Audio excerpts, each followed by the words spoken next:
Mekendештер, урматтуу санаалаштар, санаалаштарды кайрылып жаткан себеби мен өзүм Социал-демократтар партиясынын өкүлү катары адилетсиздикке каршы бүтүн Кыргызстан партиясын колдоп, көрүп атасыздар, биздин партиялаштар дагы кечээден бери араңыздарда жүрөт.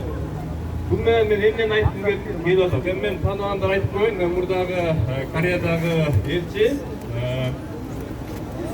баарыңыздар билесиздер, мындан бир 2 жылдай мурун ошол мен элчи болуп иштеп турган кезде Сооронбай Жээнбеков факты сурап кайрылган эле. Элдин баарына кайрылган.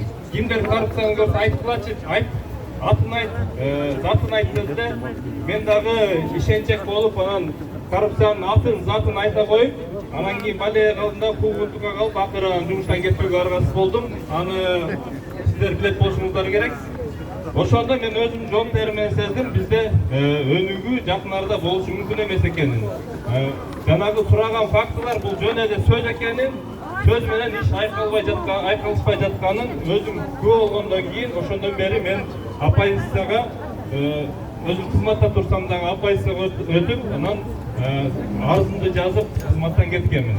Урматтуу туугандар, мекендештер, бүтүн Кыргызстан партиясынын өкүлдөрү, Социал-демократтар партиясынын өкүлдөрү, биз электоратыбыз ар башка болгон менен элибиз бирбиз, бир элбиз, бир кыргыз элибиз.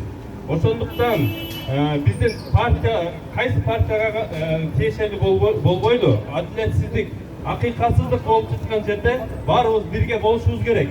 Жагабы ал партия, жакпайбы ал партия, бул маанилүү эмес.